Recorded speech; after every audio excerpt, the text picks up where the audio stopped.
नमस्कार दोस्तों, घटना चक्र पूर्वालोकन की इस सीरीज में मैं प्रशांत आप सबका स्वागत करता हूं। दोस्तों, इस सीरीज के तहत हम डिस्कस कर रहे हैं मॉडर्न हिस्ट्री से पिछले वर्षों में विभिन्न परीक्षाओं में पूछे गए प्रश्नों को। इस सीरीज का ये मेरा तीसरा लेक्चर है। इस सीरीज के 2 लेक्चर ऑलरेडी इस चैनल पे अपलोड किए जा चुके हैं, जिन्हें अभी तक अगर आपने ना देखा हो तो आप इस चैनल पे चले जाइए। वहां पर आपको मॉडर्न हिस्ट्री PYQ इस नाम से एक प्लेलिस्ट मिलेगी।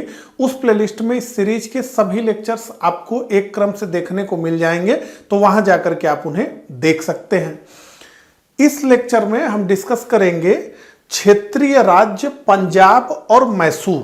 तो हम जो सिख साम्राज्य था पंजाब का, राजा रणजीत सिंह द्वारा स्थापित, और 2 एंग्लो सिख वार को डिस्कस करेंगे। इसके अलावा दक्षिण में हैदर अली, टीपू सुल्तान और 4 आंग्ल मैसूर युद्ध को डिस्कस करेंगे। उससे जुड़े हुए पिछले वर्षों में जो विभिन्न परीक्षाओं में प्रश्न पूछे गए हैं उन्हें डिस्कस करेंगे। साथ ही साथ इन दोनों टॉपिक को हम ठीक प्रकार से रिवाइज भी कर लेंगे। तो चलिए इस लेक्चर का प्रारंभ करते हैं। तो पहला प्रश्न आपके स्क्रीन पे आ चुका है। मेरे साथ इसी तरह के जो प्रश्न आते जाएंगे आपको के स्क्रीन पे, उन्हें पढ़ते हुए, उन्हें सॉल्व करते हुए और कमेंट बॉक्स में अपना उत्तर लिखते हुए आप सभी आगे बढ़ेंगे, ऐसी आप सभी से मैं उम्मीद करता हूं। चलिए पहले प्रश्न को पढ़ते हैं। रणजीत सिंह के राज्य में सम्मिलित था दिल्ली, काबुल, मकराना, श्रीनगर। तो महाराजा रणजीत सिंह के राज्य में शामिल था श्रीनगर, मकराना, काबुल और दिल्ली महाराजा रणजीत सिंह के साम्राज्य में नहीं शामिल था। महाराजा रणजीत सिंह का जन्म 13 नवंबर 1780 को सुकरचकिया मिस्र में हुआ। उस समय जब अंग्रेजों ने भारत के बड़े बड़े साम्राज्यों को उनके घुटने पर बिठा दिया था और एक छत्र भारत के स्वामी बनकर के बैठे थे, उस समय पंजाब में महाराजा रणजीत सिंह ने अपना एक स्वतंत्र शासन स्थापित करना प्रारंभ किया। ठीक है, लाहौर से फिर इन्होंने शुरू किया और एक बड़ा क्षेत्र पर इन्होंने अपना जो है साम्राज्य स्थापित किया। यहां पर आप मैप देख सकते हैं। द सिख अंपायर 1839 में सिख अंपायर महाराणा रणजीत सिंह की मृत्यु के समय इतना विस्तृत था। अगर भारत के मैप पे आपको देखना हो तो ये महाराजा रणजीत सिंह का सिख एम्पायर था, और बड़े में देखना हो तो यहां पे है। और जो भी ग्रीन से जगह दिखाई गई है वो वर्तमान में पाकिस्तान में है, और जो रेड में है वो वर्तमान में भारत में है। तो आप देखें, डेरा इस्माइल खान इनके राज्य में था, डेरा गाजी खान था, बन्नू पेशावर तक चले गए। इनका एक कमांडर था हरि सिंह नलवा, जिसने अफगानियों को पूरी तरह से उन जो है घुटनों पर लाने का काम किया। ठीक है, तो अफगानियों को इतने बड़े इतिहास में कहते हैं कि अफगानियों से कोई जीत नहीं पाता है, लेकिन हरि सिंह नलवा ने उनको एकदम खामोश करके रख दिया था। हरि सिंह नलवा के नाम से डरते थे अफगानी। ठीक है, श्रीनगर देखिए, जम्मू, गुजरात, छिलियांवाला, ये सब पाकिस्तान में है। नूरपुर, मुल्तान देखिए, ठीक है, कसूर, लाहौर, यहां देखिए, लाहौर तो इनकी राजधानी थी। ठीक है, तो ये साम्राज्य विस्तार था। अब आइए, रणजीत सिंह का संबंध किस मिसल से था? अहलूवालिया, डलेवालिया, कन्हैया, सुकरचकिया। तो जब महाराजा रणजीत सिंह का जन्म हुआ 1780 में, तो उस समय जो पंजाब था वो 12 स्वतंत्र मिसलों में विभाजित था। 12 स्वतंत्र मिसलें थी। मिसलों का क्या मतलब? तो मिसलों का से आशय एक प्रकार से स्वतंत्र राज्य ही था, क्योंकि सभी मिसलों के पास अपना एक झंडा था, अपना एक जो है भौगोलिक क्षेत्र था, अपनी एक सेना भी थी। तो ये स्वतंत्र रूप से 12 मिसलें थी। उसमें से एक मिसल सुकरचकिया मिसल में महाराजा रणजीत सिंह का जन्म हुआ। इनके पिता का नाम महासिंह था। ठीक है, तो सुकरचकिया डी हमारा उत्तर होगा। अब आइए उन 12 मिसलों को हम देख लें और उनके संस्थापक को देख लें। मैं पढ़ूंगा नहीं, आप इसका स्क्रीनशॉट लेंगे और उसके बाद स्वयं से इसको रिवाइज कर लेंगे। हो सकता है इससे प्रश्न आ जाए। ठीक है, रणजीत सिंह किस मिसल से संबंधित थे? तो निश्चित रूप से रणजीत सिंह सुकरचकिया मिसल से संबंधित थे। तीसरे का उत्तर ए। अगला, महाराजा रणजीत सिंह के राज्य की राजधानी थी? तो महाराजा रणजीत सिंह के राज्य की राजधानी थी लाहौर। लाहौर को महाराजा रणजीत सिंह ने अपने राज्य की राजधानी बनाया था। ठीक है, आइए थोड़ा अब जो है टाइमलाइन पे आते हैं और सारी चीजों को ठीक प्रकार से बहुत फास्ट तरीके से रिवाइज करते हैं। ठीक है, आप तब तक स्क्रीनशॉट ले लीजिए। 1763 के बाद हमें दिखता है 12 स्वतंत्र मिसलों में विभाजित पंजाब का सिख राज्य। अहमद शाह अब्दाली पानीपत के युद्ध में उसने मराठों को हरा तो दिया, लेकिन उसके बाद उसकी भी शक्ति कुछ रही नहीं और पंजाब धीरे धीरे अहमद शाह अब्दाली के प्रभाव से मुक्त हो गया। तो 1763 के बाद हम कह सकते हैं कि 12 स्वतंत्र मिसलों में विभाजित पंजाब का सिख राज्य। इसी में 13 नवंबर 1780 को सुकरचकिया मिसल में महाराजा रणजीत सिंह का जन्म हुआ। 1792 में पिता महासिंह की इनकी मृत्यु हुई। ये सुकरचकिया मिसल के प्रमुख बन गए। इनकी सासू माँ थी सदा कौर, उनका बड़ा रोल था इनके जीवन पर। तो 1798 में एक महत्वपूर्ण घटनाक्रम हुआ। क्या हुआ? तो अफगानिस्तान के शासक जमान शाह का पंजाब पर आक्रमण। ये अफगानिस्तान के जो अहमद शाह अब्दाली का पुत्र थे, ये सब अपनी जागीर समझते थे पंजाब को, तो आक्रमण करते थे, टैक्स वसूलते थे। ये होता था।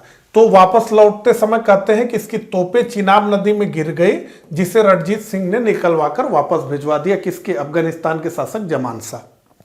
तो बदले में जमान शाह ने रणजीत सिंह को लाहौर पर आक्रमण करने की अनुमति और राजा की उपाधि प्रदान की। ठीक है, अब ये कहने के लिए एक प्रकार से मान्यता थी, इसमें कोई सहयोग उसका नहीं था और उसके कहने ना कहने से कुछ बदलने वाला भी नहीं था, लेकिन एक मान्यता की बात होती है ना कि हाँ उन्होंने कहा। ठीक है, तो 1799 में महाराजा रणजीत सिंह ने भंगी मिसल से लाहौर और 1805 में अमृतसर जीत लिया। ये दोनों भंगी मिसल के पास था। भंगी मिसल बहुत मजबूत थी। ठीक है, इस तरह पंजाब की राजनीतिक राजधानी लाहौर और धार्मिक राजधानी अमृतसर दोनों ही महाराजा रणजीत सिंह के अधीन आ गए और फिर इस प्रकार से इन्होंने जो है साम्राज्य विस्तार किया। यहां पर एक महत्वपूर्ण संधि है, उसको समझ लीजिए, अमृतसर की संधि जो 25 अप्रैल 1809 को हुई। यह क्या लिखा है? रणजीत सिंह के तीव्र साम्राज्य विस्तार से भयभीत शीश सतलज के राज्यों ने अंग्रेजों से मदद मांगा। तो शीश सतलज मतलब सतलज के पूर्व के जो राज्य थे वो महाराजा रणजीत सिंह से भयभीत हो गए कि महाराजा रणजीत सिंह अब हमारा भी अस्तित्व नहीं रहने देंगे, अपने साम्राज्य में मिला लेंगे। तो अंग्रेजों और महाराजा रणजीत सिंह के बीच एक संधि हुई 25 अप्रैल 1809 को। इस संधि को हम जानते हैं अमृतसर की संधि।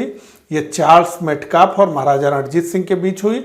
सतलज नदी को दोनों राज्यों की सीमा माना गया और शीर्ष सतलज के राज्य अब अंग्रेजों के संरक्षण में आ गए। तो दक्षिण में इनका विस्तार रुक गया, अब सीधे उत्तर में इनका विस्तार होगा। ये कुल कहने का मतलब है, ये महत्वपूर्ण था। अगला, राजा रणजीत सिंह ने किस स्थान पर अदालत आला की स्थापना की थी? यूपीपीसीएस प्री 2021 का प्रश्न है। तो देखिए, अदालत आला महाराजा रणजीत सिंह के सिख साम्राज्य की सर्वोच्च अदालत थी, अदालत आला। और अदालत आला के सर्वोच्च न्यायाधीश महाराजा रणजीत सिंह स्वयं थे। तो शासक ही सर्वोच्च न्यायाधीश उस कालखंड में इन जनरल होता था। तो हम कहेंगे अदालत आला की स्थापना लाहौर में की गई थी और इसके सर्वोच्च न्यायाधीश महाराजा स्वयं थे। ठीक है, चलिए अगले प्रश्न पे बढ़ते हैं। रणजीत सिंह ने सुप्रसिद्ध कोहिनूर हीरा प्राप्त किया था किससे?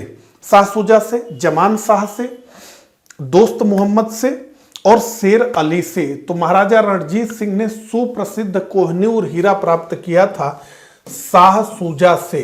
तो आइए अब कोहिनूर हीरे की भी पूरी कहानी को हम लोग ठीक प्रकार से समझ लें।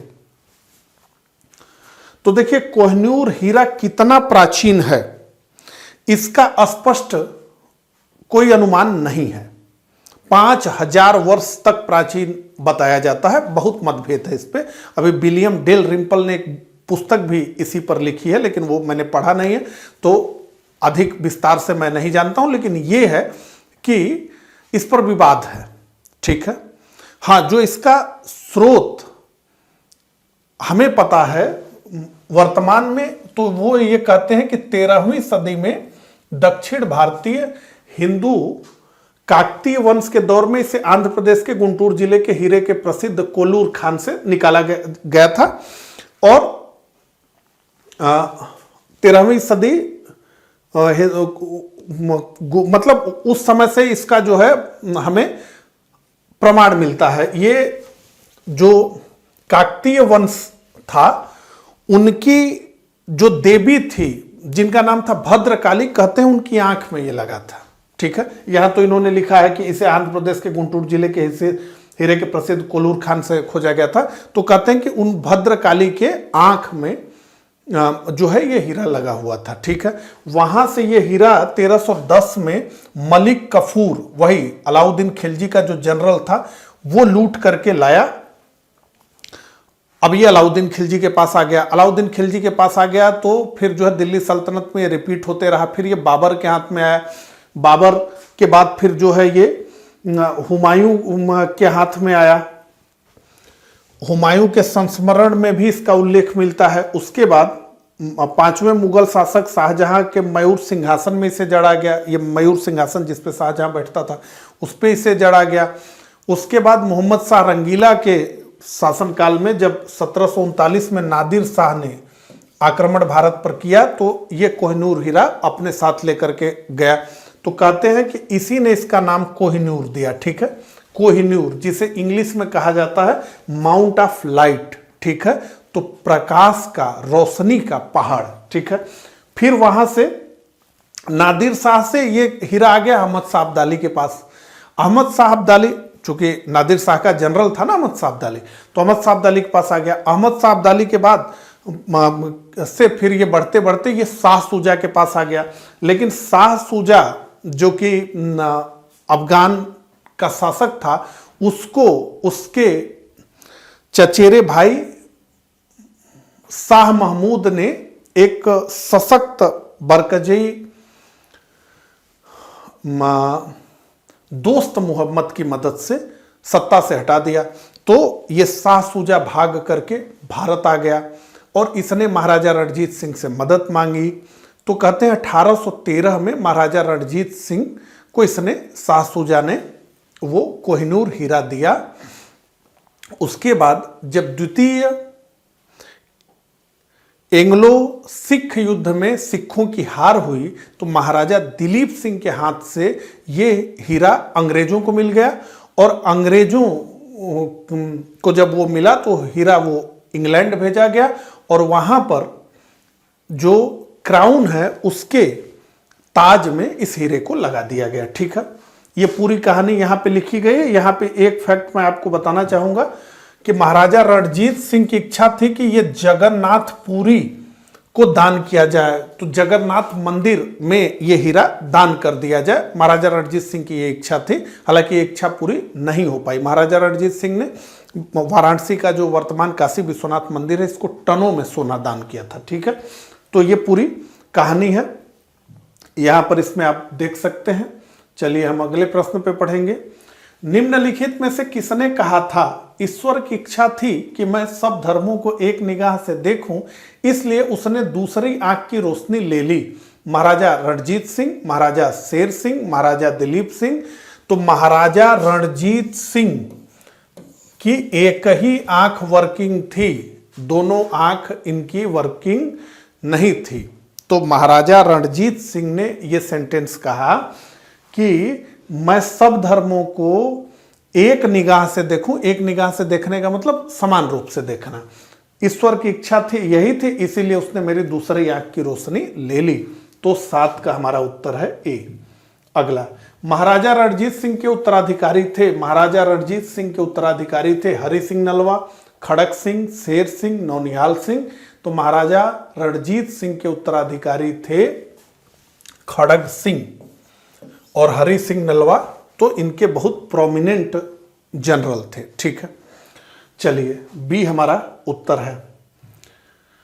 अगला, सिख साम्राज्य का अंतिम राजा कौन था? खड़क सिंह, शेर सिंह, नौनिहाल सिंह, दलीप सिंह। तो सिख साम्राज्य के अंतिम राजा थे दिलीप सिंह। 1843 से लेकर 1849 के बीच दलीप सिंह सिख साम्राज्य के शासक रहे। ये एक छोटे बालक थे जब ये शासक बने, और इन्हीं के शासनकाल में 2 एंग्लो सिख वार हुआ, जिसमें कि सिखों की पराजय हुई और अंततः पूरे सिख साम्राज्य को ब्रिटिश साम्राज्य में मिला लिया गया। अब अगले प्रश्न को देखते हैं। पंजाब के पूर्व महाराजा दलीप सिंह के विषय में निम्नलिखित में से कौन सा एक कथन सत्य है, यानी 3 असत्य होंगे। 23 अक्टूबर 1893 को उनका निधन पेरिस में हुआ, यह कथन सत्य है। नासिक में उनकी अंत्येष्टि हुई? नहीं, इंग्लैंड में हुई। उन्होंने कभी भी सिख धर्म नहीं छोड़ा था, तो उन्होंने सिख धर्म छोड़ दिया था। द्वितीय सिख अंग्रेज और सिख युद्ध के बाद जब सिख साम्राज्य को हड़पा गया, तो महाराजा दिलीप सिंह को पेंशन देकर के इंग्लैंड भेज दिया गया। ठीक है, तो उन्होंने कभी भी सिख धर्म नहीं छोड़ा था, तो उन्होंने सिख धर्म छोड़ दिया था। ईसाई हो गए थे, फिर कहा जाता है कि उन्होंने मरने से पहले फिर से सिख धर्म को अपना लिया था। ठीक है, तो ये भी गलत है। वह कभी भी रूस नहीं थे, अब गए नहीं थे कहने का मतलब, तो वो रूस गए थे। ठीक है, तो ये हमारा उत्तर है। अगला, पंजाब के विलय के पश्चात पंजाब पर शासन करने के लिए निम्नलिखित में से कौन 3 की परिषद का सदस्य नहीं था? 3 की परिषद बनाई गई, तो H.M. एलियट और रॉबर्ट मॉन्टगोमरी इसके सदस्य नहीं थे। सर हेनरी लॉरेंस परिषद का अध्यक्ष भी था।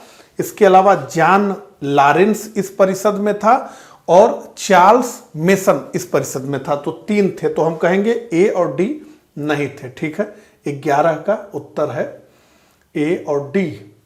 अब एक बार बहुत जल्दी से हम रिवीजन कर लेते हैं और ये समझ लेते हैं कि वो कौन से कारण थे जिन्होंने महाराजा रणजीत सिंह की मृत्यु के 10 वर्ष के भीतर ही सिख साम्राज्य को कोलैप्स कर दिया। ठीक है, या उसका विलय हो गया। ठीक है, तो यहां पे मैंने हीरे वाली बात लिखी है कि 1809 में शाह शुजा को हटाकर महमूद शाह काबुल का शासक बना। शाह शुजा ने मदद की गुहार लगाई। 1813 में शाह शुजा से रणजीत सिंह को कोहिनूर हीरा मिला।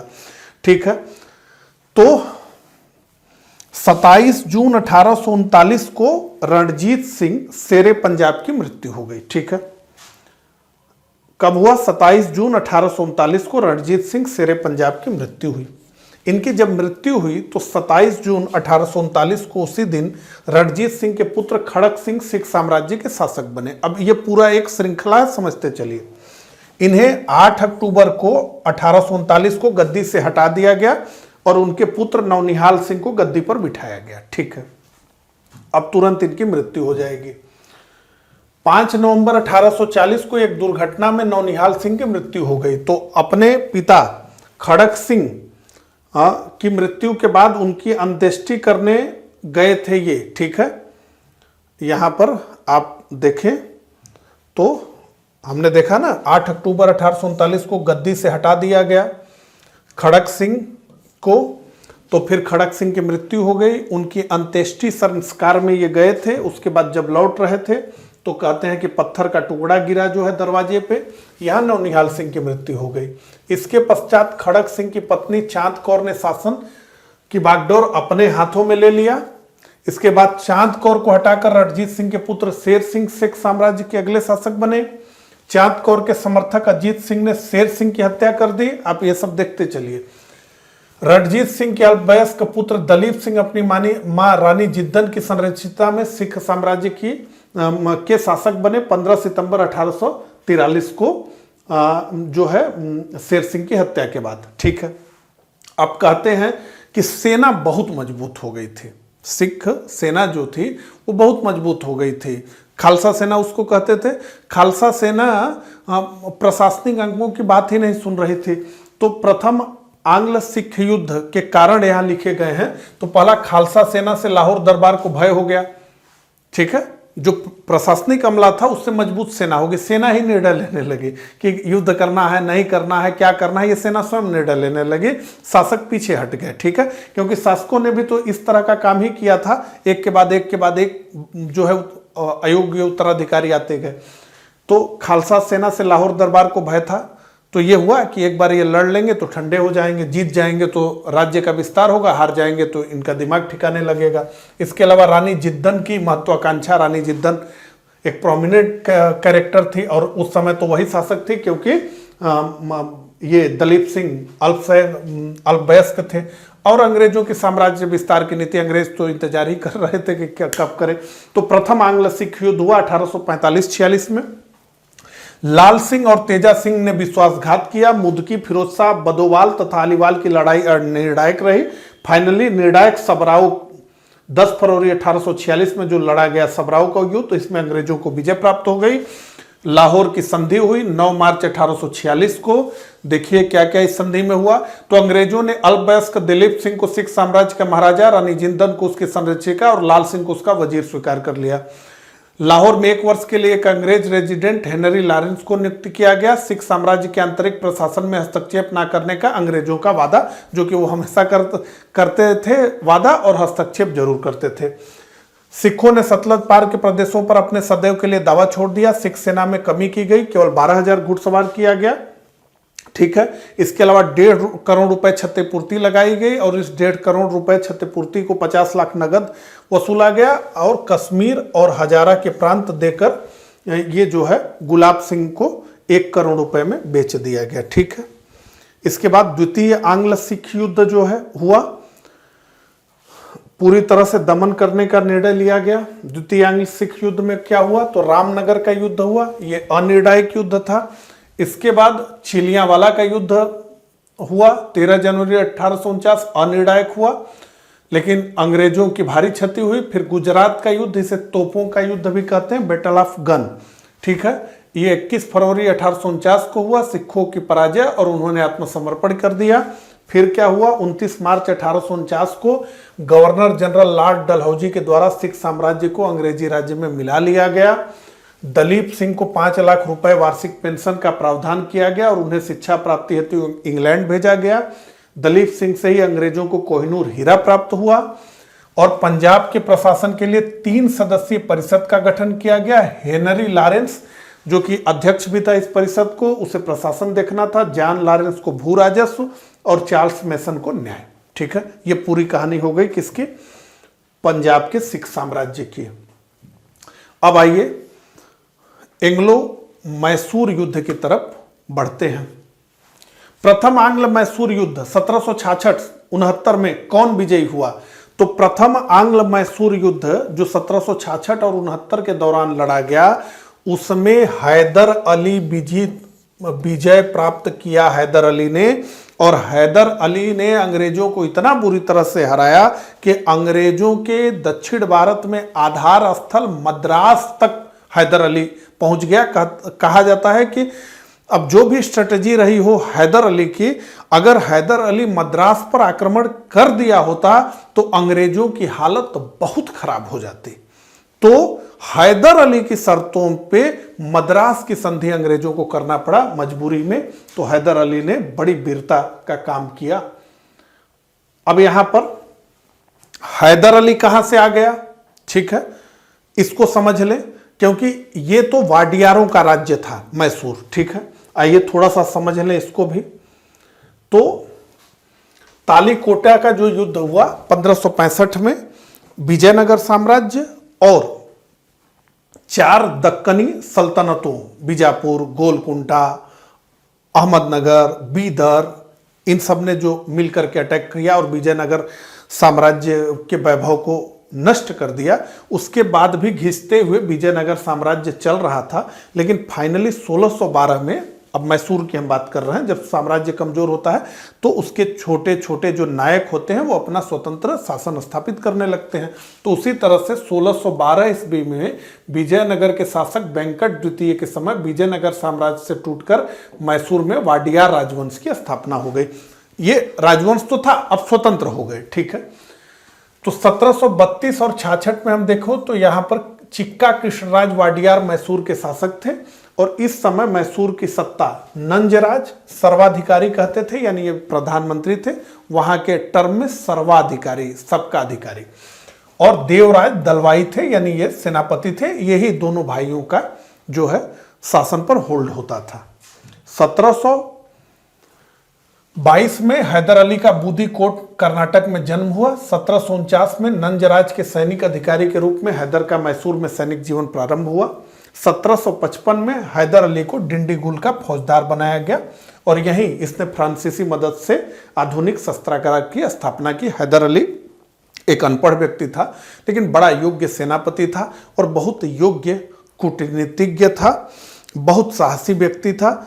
एकदम जो है शून्य से इसने प्रारंभ किया था और सर्वोच्च तक ये पहुंचा।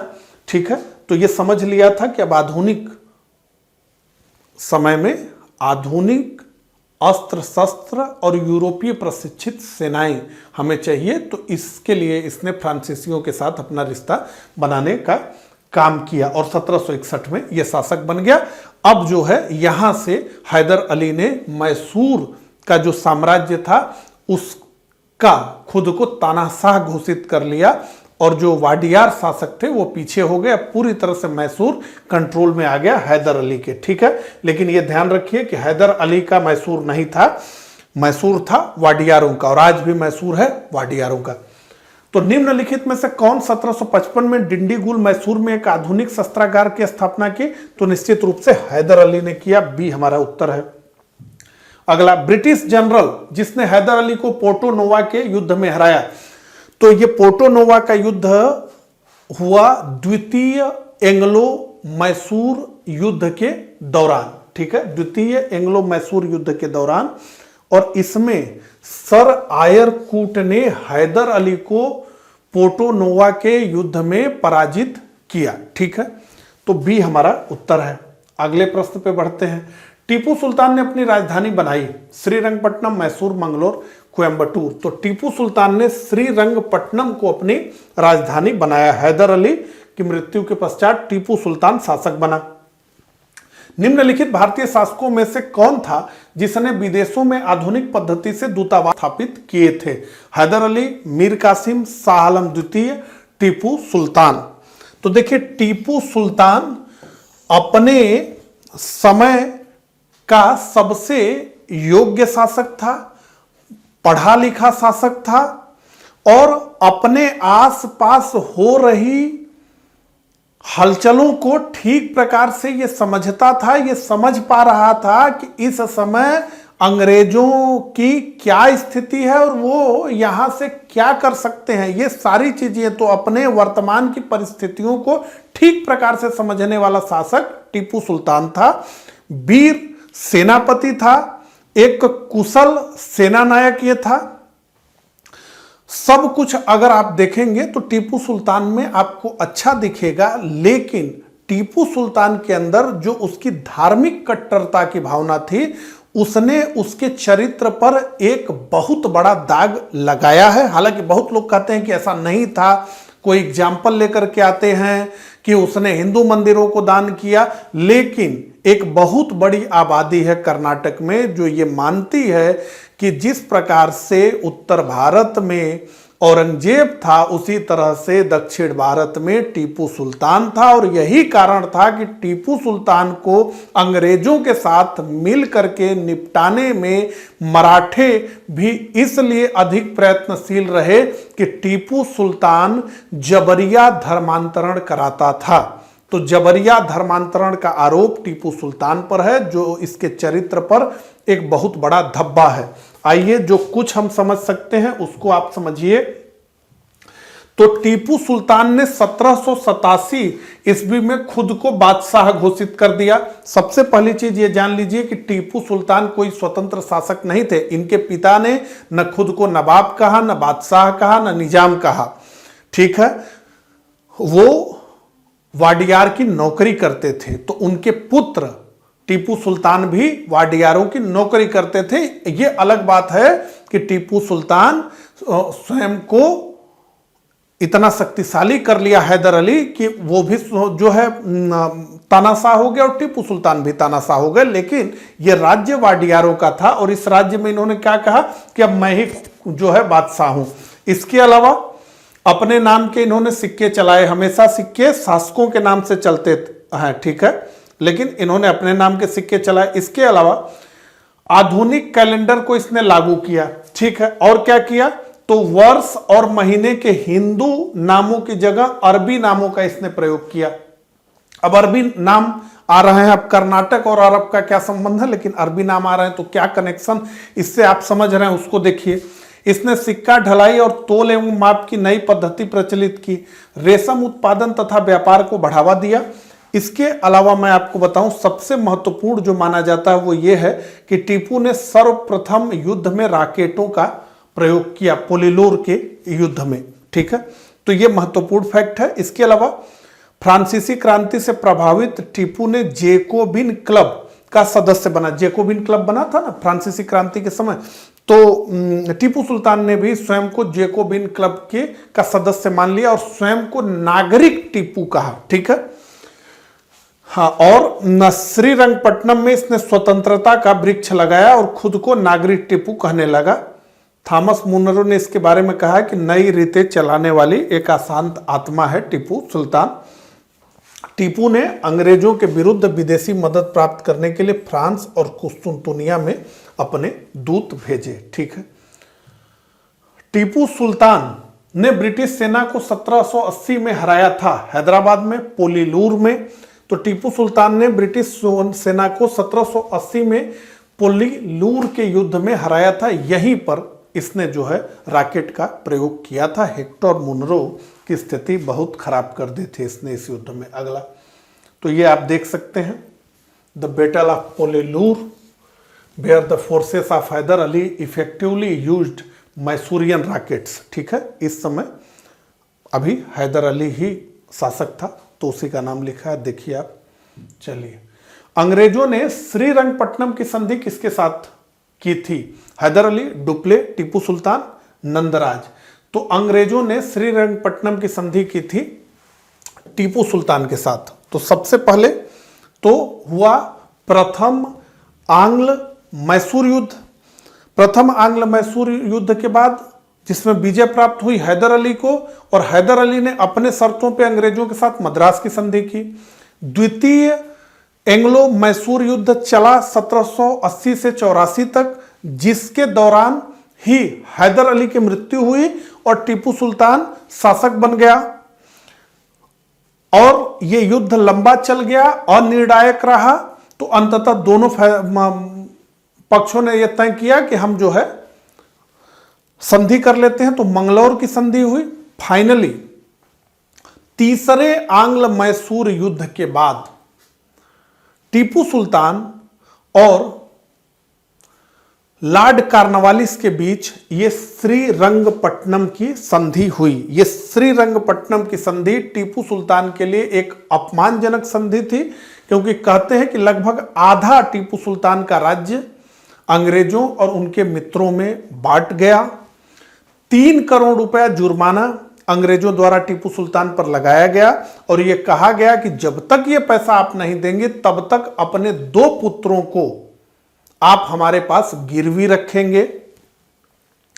इसी मौके पर लॉर्ड कॉर्नवालिस ने यह कहा कि हमने अपने मित्रों को बिना अधिक शक्तिशाली किए हुए अपने शत्रु को प्रभावी रूप से पंगु कर दिया है या लंगड़ा कर दिया है, ठीक है। चलिए अगले प्रश्न पे बढ़ते हैं।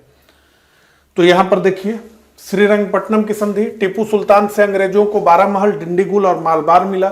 मराठों को तुंगभद्रा नदी के उत्तर का भाग मिला तथा निजाम को पेनार एवं कृष्णा नदी के बीच का भाग मिला। टीपू को 3 करोड़ रुपए युद्ध क्षतिपूर्ति भी देनी पड़ी और भुगतान के जमानत के रूप में अपने 2 पुत्रों को अंग्रेजों के पास बंधक रखना पड़ा। अब मैसूर सामरिक और आर्थिक रूप से बिल्कुल कमजोर हो गया। कॉर्नवालिस के शब्दों में, हमने अपने मित्रों को बिना अधिक भयानक बनाए ही अपने शत्रु को फलदायक रूप से लंगड़ा कर दिया है।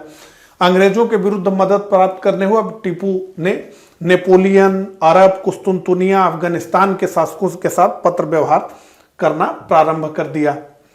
टीपू सुल्तान अंग्रेजों के साथ युद्ध में मारे गए तो 1799 में चतुर्थ एंग्लो मैसूर वार में वेलेजली ने स्पष्ट कर दिया कि अब टीपू सुल्तान को जिंदा नहीं छोड़ा जा सकता, क्योंकि टीपू सुल्तान और नेपोलियन के बीच पत्र जो है पकड़ लिया था अंग्रेजों ने, और उनको स्पष्ट हो गया कि अब टीपू सुल्तान को हम जिंदा नहीं छोड़ेंगे, अब इनसे कोई संधि नहीं होगी, अब इनको मारा जाएगा। तो मारा गया 1799 में चौथे एंग्लो मैसूर युद्ध के दौरान। अगला, निम्नलिखित में से कौन एक सुमेलित है? प्रथम आंग्ल मैसूर युद्ध हैदर अली पराजित हुआ, सुमेलित नहीं है, हैदर अली ने अंग्रेजों को पराजित किया। द्वितीय आंग्ल मैसूर युद्ध हैदर अली ने अंग्रेजों को पराजित किया, नहीं, ये अनिर्णायक युद्ध था। तृतीय आंग्ल मैसूर युद्ध, टीपू सुल्तान युद्ध जीता और अपना भूभाग अंग्रेजों को नहीं दिया। तृतीय आंग्ल मैसूर युद्ध में टीपू सुल्तान हारा और अपना भूभाग अंग्रेजों को दिया। चतुर्थ आंग्ल मैसूर युद्ध टीपू पराजित किया गया और युद्ध के मध्य दिवंगत हुआ, उसकी मृत्यु हुई। डी हमारा उत्तर है। अगला, सूची 1 को सूची 2 से सुमेलित कीजिए। इलाहाबाद की संधि हुई, 2 संधियां इलाहाबाद में हुई, 12 अगस्त और 16 अगस्त को, एक मुगल बादशाह के साथ, एक अवध के नवाब के बीच। मंगलौर की संधि हुई दूसरे एंग्लो मैसूर युद्ध के बाद 1784 में। सालाबाई की संधि हुई प्रथम एंग्लो मराठा वार के बाद 1782 में, और मद्रास की संधि हुई प्रथम एंग्लो मैसूर युद्ध के बाद 1769 में। तो ए का 4, केवल हमें ए का 4 पता है, तो देखिए ये सी हमारा उत्तर आ गया, ठीक है, केवल एक तथ्य से आ गया। इसके बाद बी का 2, इसके बाद सालाबाई 1, इसके बाद मद्रास 3, ठीक है, तो यही 21 का सी हमारा उत्तर है। अगला, बेगम समरू ने एक अति प्रसिद्ध चर्च का निर्माण करवाया। कहां? माउंट आबू में, नैनीताल में, सरधना में। तो बेगम समरू ने एक अति प्रसिद्ध चर्च का निर्माण कराया सरधना में। सरधना मेरठ के पास एक जागीर थी। तो कहते हैं कि एक यूरोपीय भाड़े के सैनिक वाल्टर रेनहार्ड सोम्ब्रे के साथ फरजाना नामक, इनके बारे में यह है कि ये एक तवायफ थी, और लगभग 40 साल के उम्र में जब वाल्टर रेनहार्ड था तो इनके ऊपर उसका जो है दिल आ गया। वो भाड़े के सैनिक के रूप में भारत में काम करता था, और फिर उसे जो है एक सरधना, मेरठ में सरधना के पास उसे एक जागीर मिल गई, और फरजाना से उसने विवाह कर लिया। इनको फिर सबने बेगम सोम्ब्रे से समरू, सोम्ब्रे को सब समरू कहने लगे, तो समरू की बीबी को बेगम समरू कहा गया। हालांकि ये मुस्लिम थी, लेकिन इन्होंने ईसाई धर्म को अपना लिया था। और फिर जब इनके पति की मृत्यु हो गई तो इन्होंने शासन किया। बड़ा लंबा शासनकाल इनका था, बड़ा नाम इनका है, बड़ी प्रोमिनेंट पर्सनालिटी ये थी। 1778 से लेके 1836 तक लगभग 58 वर्षों तक इन्होंने सरधना पर शासन किया, ठीक है। इनके बारे में पढ़ना हो तो आप पढ़िएगा। सी हमारा उत्तर है। अगला, निम्नलिखित कथनों पर विचार करना है। तो 3 कथन है, चलिए विचार करें। पानीपत के तृतीय युद्ध में अहमद शाह अब्दाली ने इब्राहिम लोदी को पराजित किया, नहीं, मराठों को पराजित किया है। तृतीय आंग्ल मैसूर युद्ध में टीपू सुल्तान की मृत्यु हुई, नहीं, चौथे आंग्ल मैसूर युद्ध में हुई। प्लासी के युद्ध में सिराजुद्दौला की पराजय के लिए मीर जाफर ने अंग्रेजों से मिलकर षड्यंत्र रचा, बिल्कुल रचा। तो हमारा उत्तर होगा 23 का बी, केवल 3, ठीक है। चलिए, तो इस प्रकार से एंग्लो सिख युद्ध और एंग्लो मैसूर युद्ध से जुड़े हुए कुल 23 प्रश्नों को हमने डिस्कस किया। मुझे कमेंट करके जरूर बताइएगा कि मेरा ये प्रयास आपको कैसा लगा। मिलता हूं इसी तरह के अगले लेक्चर में, तब तक के लिए आप सभी को नमस्कार, धन्यवाद।